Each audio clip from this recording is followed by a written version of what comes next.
tujuan awaknya untuk direleh agama, berarti tak pilih itu pemimpin yang releh agama.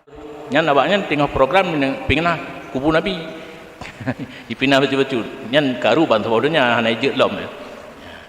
Kalau tak dengar tungku imam baca pun hana wajib baca lom.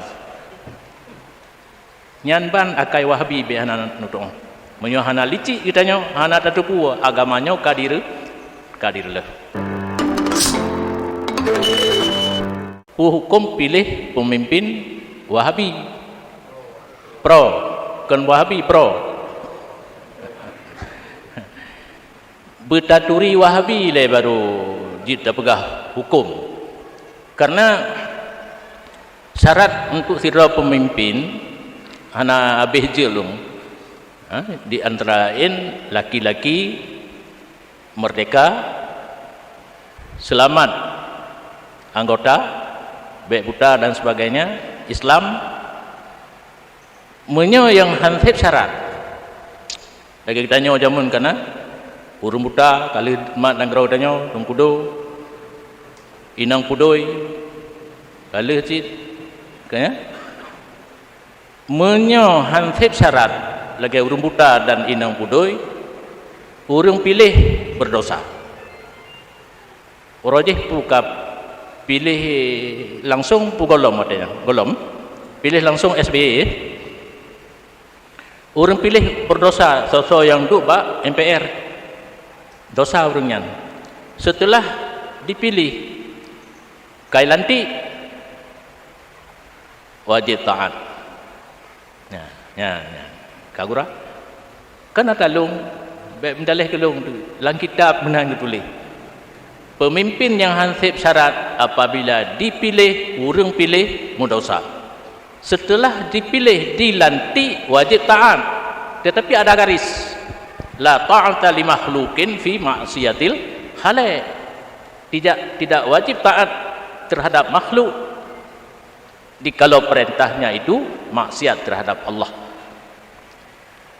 Hai kalau dilantik yuja katanya ublang ya pergelih luang. Deca mi hana taja. Baik pegah pu perintah lung urung buta. Pu perintah kamu urung inang. Lanjutnya ati Allah wa ati Rasul wa ulil amri. Taat Allah, taat Rasulnya hana pilih karena ati'u gulang. Yang saban Allah dan Rasul hana payah pilih pu giu. Pu mantang giu. Tapi wa ulil amri hana geun ati'u le ke atas mantang. Yang taat ulil amri, taat kepada pemerintah hana tabi, taat Allah dan Rasul punya hana maksiat ke Allah baru wujud. Hai juga limuhlung ke hana maksiat nya hana tajak dosa. Tetapi punya yang dipilihnya kafir lagi Ahok. Urang pilih dosa pulang. Urang lantik dosa dan setelah dilantik hana wajib taat.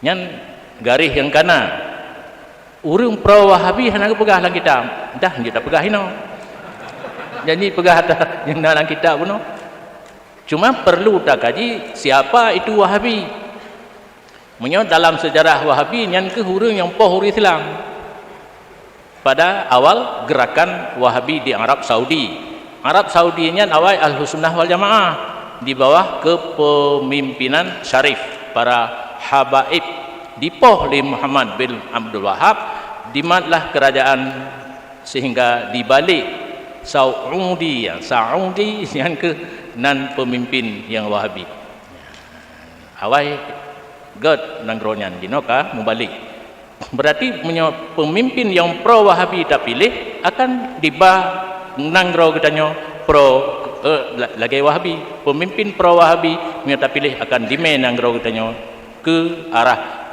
kewahabian itu berubah nanti lagi yang berubah di Arab Saudi hanjir jak bak kubur nyan abaknya tengok program pingna kubu Nabi dipinah betul-betul nyan karu bantu bodohnya hana ijek lom hanjir jak di arah kubur hanjir pupu yang hanjir bawanya tengok menyo tujuan awaknya untuk direleh agama berarti tak pilih itu pemimpin yang releh agama. Relah je hana lontong.